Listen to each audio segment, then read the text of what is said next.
नमस्कार। तपाईँ यति बेला radio Kohalpur FM 101.5 megahertz सुनिरहनु भएको छ। प्रविधि संयोजनमा प्राविधिक मित्र आशिष कट्टेल सँगै म कपिल अन्जान उपस्थित भएको छु। आजको यो बसाई डबलीको बसाई हो। हामी विभिन्न समयमा जुनसुकै समय भनौँ अथवा जुनसुकै व्यक्ति कार्यक्रम प्रस्तुताको साथमा कार्यक्रम डबली लिएर आउने गरेका छौँ। आजको बसाइमा पनि हामी केही फरक प्रस्तुति रहनेछ।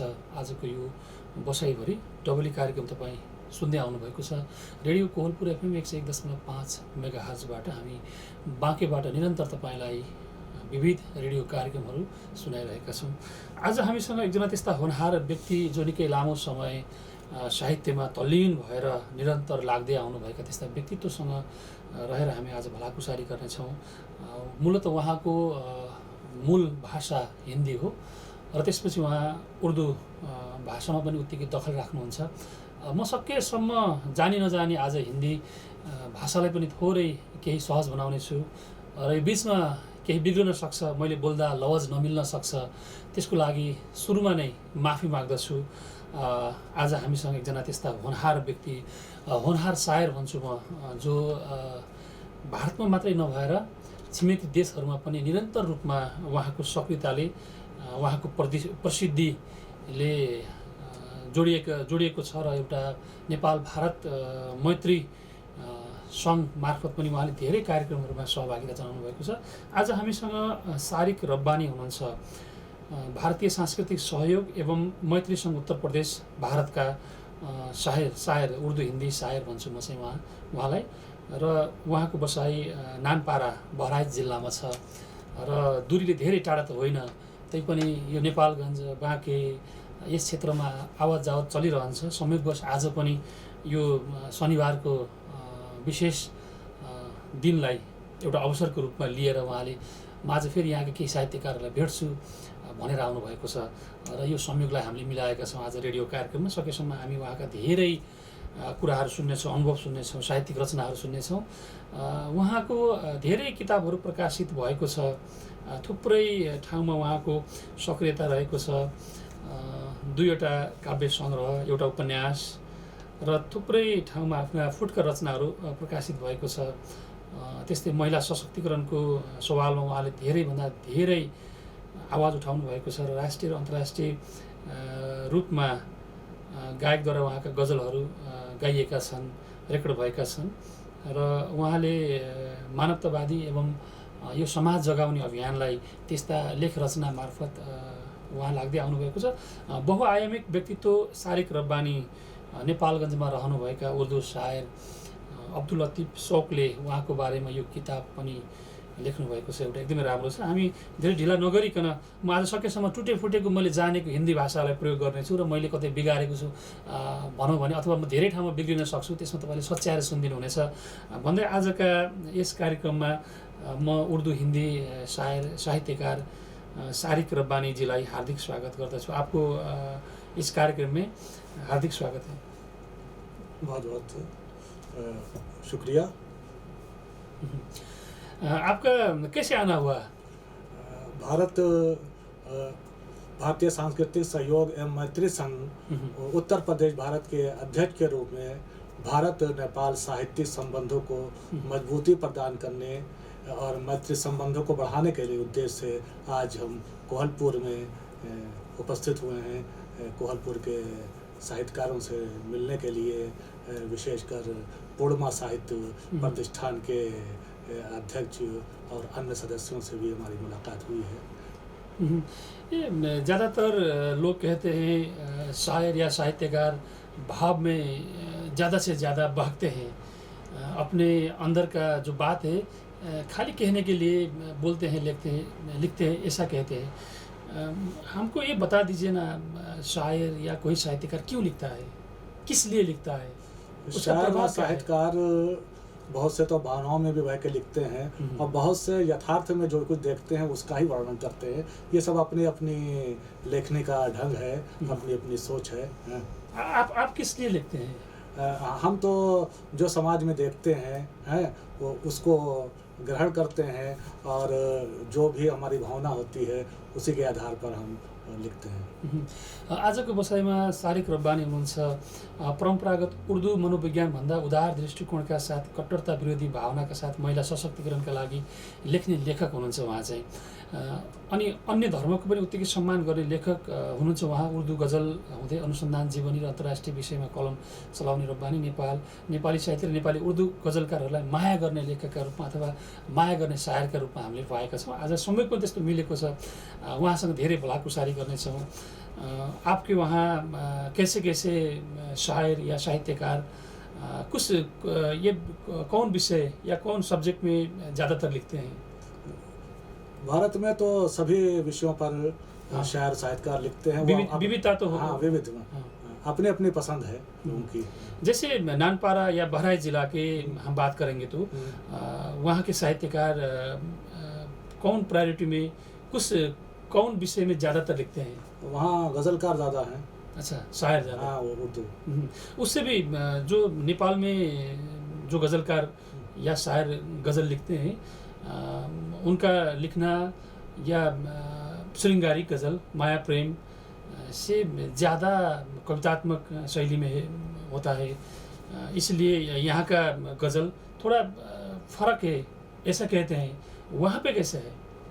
भारत में तो गज़ल बहुत उच्च कोटि की है, और जो नेपाल में भी जो गज़लकार हैं तो सर्वप्रथम 1857 की जब क्रांति जब हुई थी भारत में, और बेगम हज़रत महल और ब्रिटिश कदर जो है वो भारत से नेपाल आए थे, काठमांडू गए थे। काठमांडू में ही बेगम हज़रत महल की समाधि है। उन्हीं लोगों ने यहाँ पर एक शायरों का जमघट शुरू किया। जब उनके पास समय था और टाइम काटने के लिए कोई ज़रिया नहीं था कि वो क्या करें, तो उन्होंने लखनऊ के तर्ज पर काठमांडू में कुछ लोगों को एकत्रित किया और गोष्ठी वगैरह का आयोजन शुरू किया। वहीं से उर्दू गज़ल जो है आपके नेपाल में फैली। हमने इस पर शोध करके एक पुस्तक भी लिखी है जो पूरे नेपाल के शायरों के ऊपर है कि शायरी यहाँ कब शुरू हुई और किस किस शहर में कौन कौन शायर हुए हैं। किताब का नाम है नेपाल के उर्दू शोरा का तफसीली जायज़ा।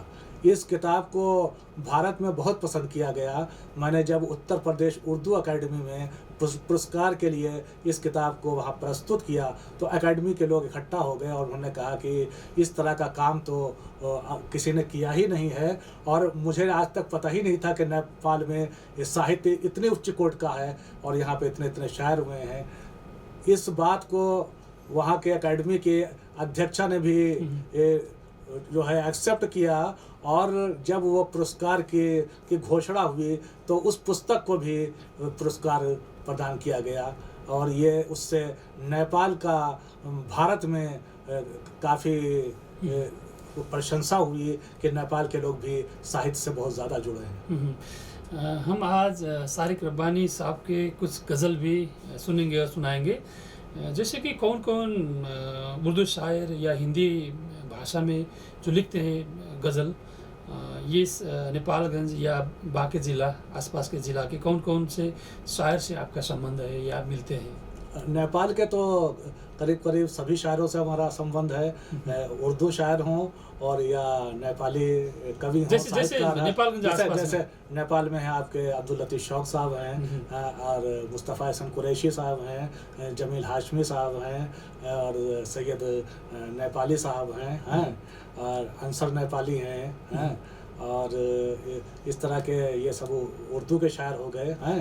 इसके अलावा नेपाली में जो राइटर्स हैं उनसे भी हमारे अच्छे संबंध हैं। पूर्णिमा के महानंद ढकाल जी हैं, कपिल अंजान जी हैं, बद्री ढकाल जी हैं, और आपके सुमित्रा न्योपाने हैं, देवकी निरौला जी हैं, और ऋचा ल्यूटल जी हैं, आपके किरण आचार्य हैं नेपालगंज की। इसके अलावा कल्पना खरेल जी हैं, उपन्यासकार हैं, बहुत अच्छी हैं, और उनके कई उपन्यास जो है प्रकाशित हो चुके हैं और काफ़ी पसंद किए गए हैं। और आपके ये खजुरा में हैं, एक महिला लेखिका हैं कल्पना पौडेल जिज्ञासु जी हैं, वो भी काफ़ी साहित्य के लिए काम कर रही हैं। इसके अलावा वो समाज सेवा के लिए भी बहुत काम कर रही हैं। और इस तरीके से आपके ज़्यादा से ज़्यादा हाँ ज़्यादातर लोग हैं। पंकज श्रेष्ठ जी हैं, सनत रेग्मी जी हैं, और बहुत से नाम हैं जो छूट गए हों, मैं क्षमा चाहता हूँ। करीब करीब आपके नेपालगंज और ये कोहल के जितने भी लोग हैं सभी से हमारे ताल्लुकात हैं। जैसे आपको नेपाली भाषा में लिखने का मन आया है नहीं? नहीं, लिखने को तो बहुत आया। अब यह है कि मैं नेपाली भाषा को समझ तो लेता हूँ लेकिन लिख नहीं पाता हूँ, और आना जाना जैसे मैं आज आपसे जो बातचीत कर रहा हूँ थोड़ा बहुत हिंदी मैं तो बिगाड़ रहा हूँ, या मैं ज़्यादा से ज़्यादा शुद्ध नहीं बोल पा रहा हूँ, या उस लफ्ज़ में आपसे बातचीत करने में थोड़ा दिक्कत तो हो रहा है, मुझे ऐसा लग रहा है। फिर भी मैं आपसे कोशिश कर रहा हूँ। जी जी। कुछ गज़ल सुनेंगे और सुनाएंगे? ठीक है, तो गज़ल से ही शुरुआत कर रहे हैं जी। एक गज़ल है, सोजिशे इश्क की तासीर बदल जाती है। सोजिशे इश्क की तासीर बदल जाती है, मुनकलिब दिल हो तो तहरीर बदल जाती है। मुनकलिब दिल हो तो तहरीर बदल जाती है, अहद माजी पे तकल्लुम न किया जाए अब। अहद माजी पे तकल्लुम न किया जाए अब, आज भी सिद्क की तस्वीर बदल जाती है। आज भी सिद्क की तस्वीर बदल जाती है, और रात भर मैं रहा खूब बुलंदी के करीब। रात भर मैं रहा खूब बुलंदी के करीब, सुबह में ख्वाब की ताबीर बदल जाती है। सुबह में ख्वाब की ताबीर बदल जाती है। अगला शेर है, मुझ पे इल्ज़ाम पुराना है सज़ाएं भी वही। मुझ पे इल्ज़ाम पुराना है सज़ाएं भी वही, बस मेरे पाँव की जंजीर बदल जाती है। बस मेरे पाँव की जंजीर बदल जाती है। और मक्ता पेश है, गर्दिशे वक्त पे से तुम डरना न हरगिज़ शारिक। गर्दिशे वक्त से तुम डरना न हरगिज़ शारिक, जब दुआओं से भी तकदीर बदल जाती है। जब दुआओं से भी तकदीर बदल जाती है, सोजिशे इश्क की तासीर बदल जाती है, मुनकलिब दिल हो तो तहरीर बदल जाती है। ये थी हमारी गज़ल। एकदमै राम्रो गज़ल हामीले सुन्यौँ। हामीसँग आज स्टुडियोमा हुनुहुन्छ सारिक रब्बानी, जो निकै राम्रो हिन्दी र उर्दू भाषी साहित्यमा दखल राख्नुहुन्छ, र उहाँको बसाइ भारतको उत्तर प्रदेशको बहराइच जिल्लाको नानपरा भन्ने ठाउँमा उहाँको बसाइ छ, र धेरै टाढा पनि होइन। हामी रूपैडियाबाट गयौँ भने 20 किलोमिटरको यो दूरीमा हामीले उहाँलाई भेट्न सक्छौँ। उहाँको थुप्रै कृतिहरू प्रकाशित भएको छ, जसमध्ये मसँग एउटा आज बहुआयामिक व्यक्तित्व सारिक रब्बानी भन्ने पुस्तक, जो उर्दू शायर, नेपालगञ्जका उर्दू शायर अब्दुल लतिफ शौकले लेख्नु भएको छ। उहाँको एउटा गजल म वाचन गर्न चाहन्छु। केही शेर। बहुत खूब बेहतर ये नेपाल है, बहुत खूब बेहतर ये नेपाल है, मोहब्बत का पैकर ये नेपाल है, दिलों को बहुत बख्शता है सुकून, हर एक दिल का दिलवर ये नेपाल है, जन्मभूमि गौतम की है, जन्मभूमि गौतम की भी है यहीं पर, तकद्दुस का महबर है ये नेपाल है, यहाँ पर जड़ी बूटियों की है खेती, तबिबों का हमसर ए नेपाल है। मैले केही शेर वाचन गरेँ। उहाँको एकदमै राम्रो छ साहित्यिक रचनाहरू। मानवतालाई उच्च प्राथमिकता दिने सीमित साहित्यकारहरूमध्ये एक सारिक रब्बानी हुनुहुन्छ। उहाँका लेखनमा साहित्य र जीवनको सन्तुलन, व्यवहार र अन्तर्जीवनको सन्तुलनलाई नयाँ आयामको रूपमा उल्लेख गर्दै मानवताको झल्को आउँछ उहाँका लेखनहरूमा।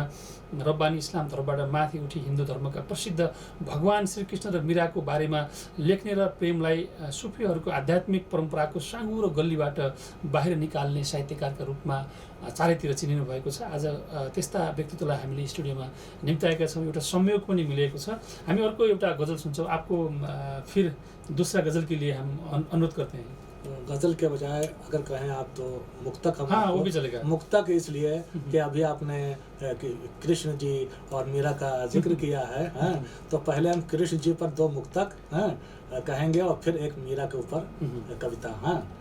थोड़ा से आपका बदलाव लाना चाह रहे हैं। कृष्ण जी के ऊपर एक मुक्तक है, प्रेम के गीत लिखूं लिख के तेरे नाम करूं, प्रेम के गीत लिखूं लिख के तेरे नाम करूं, कभी राधा कभी मीरा का मैं गुणगान करूं, कभी राधा कभी मीरा का मैं गुणगान करूं, मेरे घनश्याम की हैं ऐसी अदाएं शारिक, जानो दिल उन पे निछावर मैं सुबह शाम करूं। ये है कृष्ण जी पर एक मुक्तक। और दूसरा मुक्तक एक और है, मन के मंदिर में मेरे जब, मन के मंदिर में मेरे जब कृष्ण की तस्वीर हो, मन के मंदिर में मेरे जब कृष्ण की तस्वीर हो, लब पे मीरा सूर व रसखान की तहरीर हो, लब पे मीरा सूर व रसखान की तहरीर हो, और ख्वाब में आए नजर राधा कृष्णा एक साथ, ख्वाब में आए नजर राधा कृष्णा एक साथ, है दुआ शारिक के अब मेरी, अब ऐसी मेरी तकदीर हो, है दुआ शारिक की अब ऐसी मेरी तकदीर हो। ये है कृष्ण जी पर मुक्तक। और इसके बाद मीरा पर एक आपको हम कविता सुनाना चाहेंगे।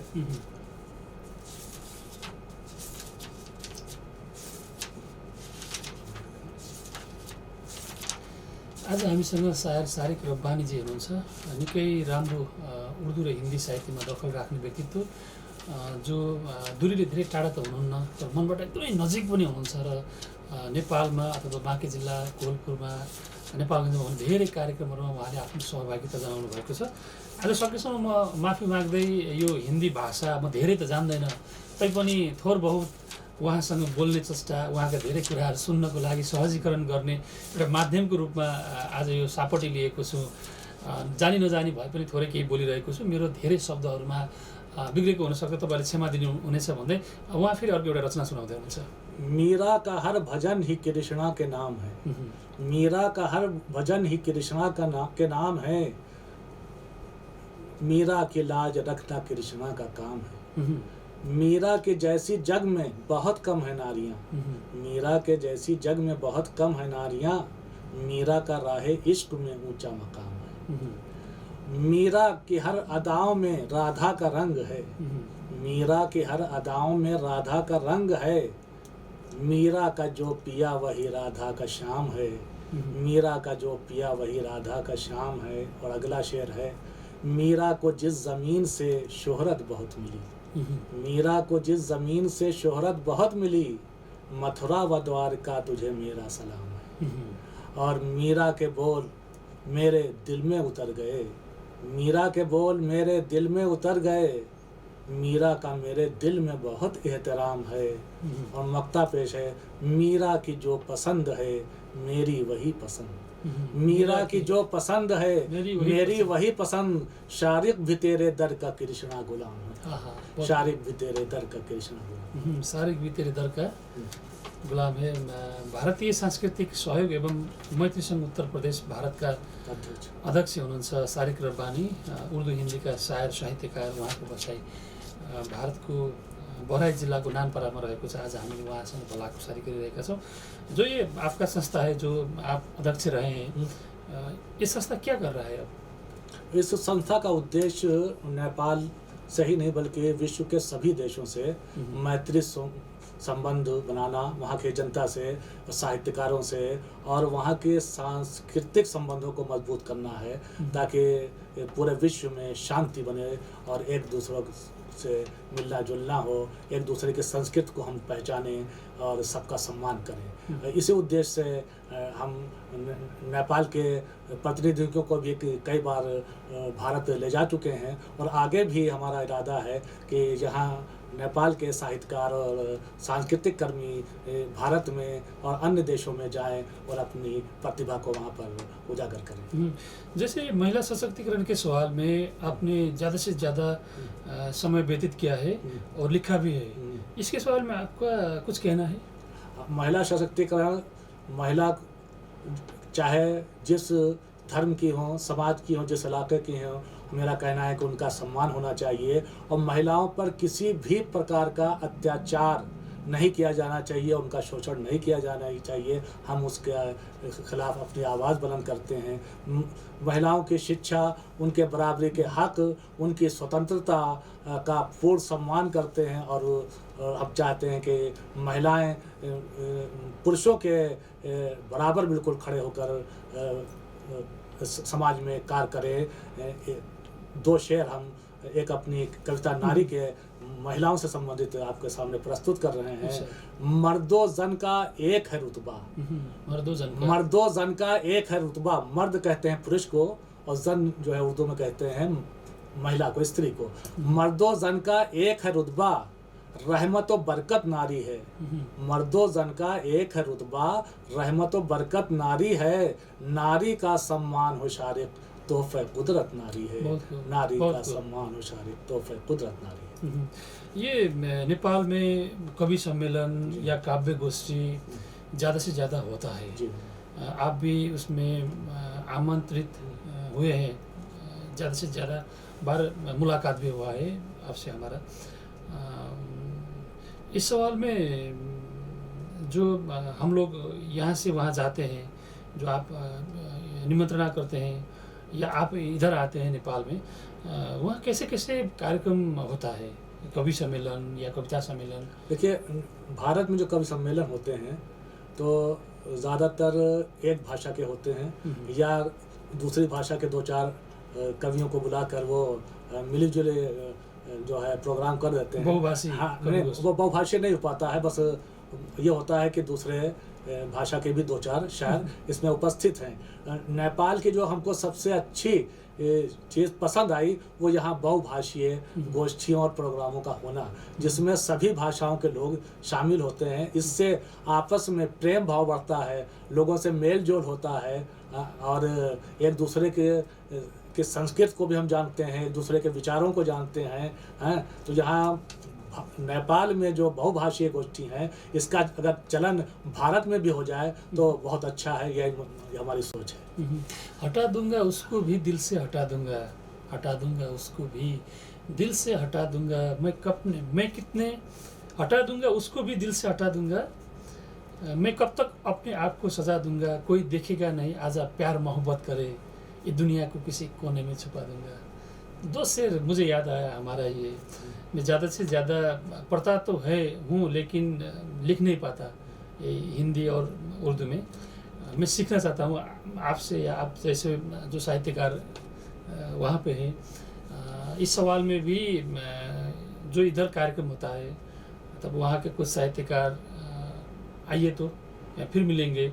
इस स्टूडियो तक आने के लिए आप वो वातावरण की सृजना कर दीजिएगा, हम ये चाहते हैं। जैसे आप मानवतावादी एवं प्रगतिवादी साहित्य में ज़्यादा कलम चलाते हैं, इस सवाल में क्या है, हम क्या कहना चाहते हैं? हम ऐसे लेखन का काम करते हैं जो समाज को कुछ दे, हैं, किसी का विरोध नहीं करते हैं।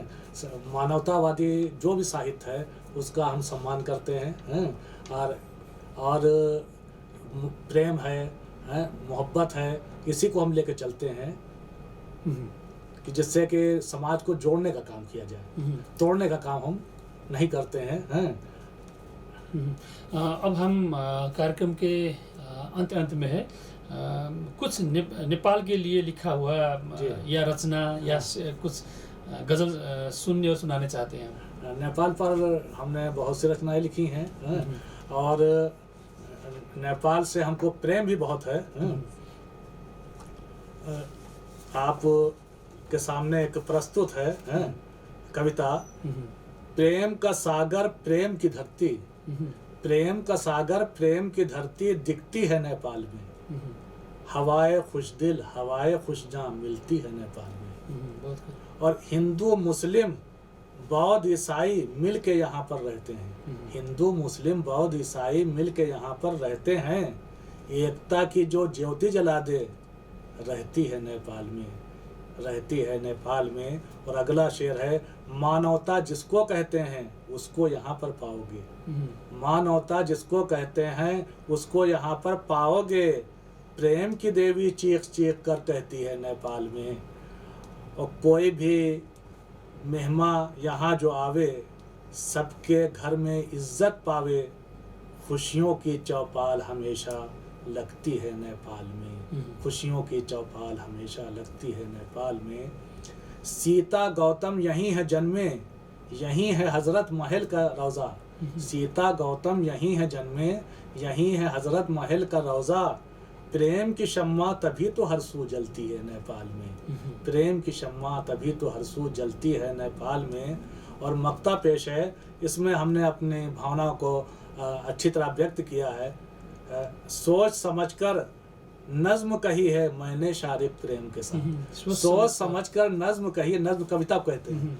सोच समझकर नज्म कही है मैंने शारिक प्रेम के साथ, मेरे दिल की कली हमेशा खिलती है नेपाल में, मेरे दिल की कली हमेशा खिलती है नेपाल में। प्रेम का सागर, प्रेम की धरती दिखती है नेपाल में। एक और रचना है जिसमें थोड़ी हमने नेपाल के ऊपर तफसील से लिखा है। फ़ख्रे जहान ठहरा, फ़ख्रे जहान ठहरा नेपाल ये हमारा, ज़र्रात इसके ऐसे जैसे फलक पे तारा, ज़र्रात इसके ऐसे जैसे फलक पे तारा। हिंदोस्तां से इसकी है दोस्ती ज़रूरी, है बांटते यहाँ पर आकर के प्यार चीनी। होता है हर बशर का आराम से गुजारा, अब एकता का मिलकर आओ लगाए नारा, अब एकता का मिलकर आओ लगाए नारा। कितना हसीन मंजर रखता है राजधानी, मौजूद है जहाँ पर हर धर्म की निशानी। तौफीक गर खुदा दे ये है मेरा इशारा, देखो ज़रा तो जाकर दिलकश है क्या नज़ारा। नेपाल का हर इंसान है जानो दिल से प्यारा, अब एकता का मिलकर आओ लगाए नारा, अब एकता का मिलकर आओ लगाए नारा। सीता जी की निस्बत इस देश से रही है, हजरत महल की तुरबत इस देश में बनी है। कितना बुलंद व बाला मौजूद है हिमालय, हम सब की अज़मतों का मकसूद है हिमालय। हर मुल्क से है प्यारा नेपाल ये हमारा, अब एकता का मिलकर आओ लगाए नारा। एक साथ हिंदू मुस्लिम उल्फत से रह रहे हैं, एक साथ बौद्ध ईसाई इज्जत से रह रहे हैं। गौतम की है ये धरती दुनिया ये जानती है, गौतम की है ये धरती दुनिया ये जानती है। अमनो अमा यहाँ है क्या खूब शांति है, बेकस व बेबसों को देते रहो सहारा, अब एकता का मिलकर आओ लगाए नारा। क्या खूब ये रहा है आज़ाद ये रहा है, क्या खूब ये रहा है आज़ाद ये आबाद ये रहा है। रोज़े अज़ल से यारों आज़ाद ये रहा है। नेपाल ऐसा देश है जो कभी किसी का गुलाम नहीं हुआ, इसी का हमने जिक्र किया है। रोज़े अज़ल से यारों आज़ाद ये रहा है, मिट्टी यहाँ की सबकी आँखों का ठहरा काजल, मिट्टी यहाँ की सबकी आँखों का ठहरा काजल। रहमत की बूंद देता है रोज़ आके बादल, शारिक यहाँ पे देखो नदियों का आके धारा, शारिक यहाँ पे देखो नदियों का आके धारा। अब एकता का आओ मिलकर लगाए नारा, अब एकता का आओ मिलकर लगाए नारा। आजको बसाइमा हामीसँग कार्यक्रम डबलीको बसाइमा सारिक रब्बानी हुनुहुन्छ। उहाँसँग धेरै भलाकुसारी गर्ने रहर हुँदाहुँदै हामी कार्यक्रमको अन्त्यमा आएका छौँ। मैले आज जानी नजानी सकेसम्म तपाईँहरूलाई बुझ्न सहजता होस् र उहाँलाई प्रश्न राख्न सजिलो होस् भनेर हिन्दीमा बोल्ने चेष्टा गरेँ। धेरै ठाउँमा बिगारेको छु, माफी चाहन्छु, माफी माग्दछु पनि, किनकि हामी सिक्दै जाने यो क्रममा छौँ र सबै भाषाको दखल नराखे पनि थोरै भए पनि सहजताको लागि हामी बोल्दै आएका छौँ। र आजको बसाइमा सारिक रब्बानीजीलाई विशेष धन्यवाद व्यक्त गर्दछौँ। आपको हम अंत में है, कार्यक्रम के अंत में इस स्टूडियो में आने के लिए आपको बहुत धन्यवाद देते हैं और अंत में कुछ कहना चाहते हैं। बहुत अच्छा लगा नेपाल के बारे में जो कुछ हमने लिखा, जो हमारी भावना है वो हमने अपनी रचनाओं में भी व्यक्त की है। नेपाल से जो हमारा प्रेम है वो अटूट प्रेम है। और ये समझिए कि आजीवन प्रेम बना रहेगा। और भारत नेपाल मैत्री संबंध, सांस्कृतिक संबंध को बढ़ावा देने के लिए हम बराबर प्रयासरत हैं। और मैं नेपाल के साहित्यकारों और सांस्कृतिक कर्मियों से उसका विशेष सहयोग चाहते हैं। बहुत बहुत धन्यवाद कपिल अंजान जी का, जिन्होंने मुझे यहाँ पर बुलाकर कुछ सुनने और सुनाने का मौका दिया। धन्यवाद। धन्यवाद आपको भी। आजको यो बसाइमा हामीसँग सारिक रब्बानी हुनुहुन्छ। उहाँ उर्दू र हिन्दी भाषी साहित्यकार शायर हुनुहुन्छ। भारतीय सांस्कृतिक सहयोग एवं मैत्री सङ्घ उत्तर प्रदेश भारतको अध्यक्ष पनि हुनुहुन्छ। त्यस्तै उहाँको बसाइ उत्तर प्रदेशको बहराइच जिल्लाको नानपाडामा रहेको छ। आजको बसाइ तपाईँलाई कस्तो लाग्यो? जस्तो लाग्यो त्यस्तै सल्लाह सुझाव प्रतिक्रिया दिनुहोला 081 541 360 मा। र मैले हिन्दी बोल्ने क्रममा धेरै बिगाडेको छु, त्यसको लागि पनि पुनः माफी माग्दै आजको यो बसाइबाट प्राविधिक मित्र आशिष कट्टेल सँगै म कपिल अन्जान आगामी अर्को कुनै बसाइमा भेट्ने बाचा गर्दै बिदा माग्छु। हवस् त, शुभ दिन।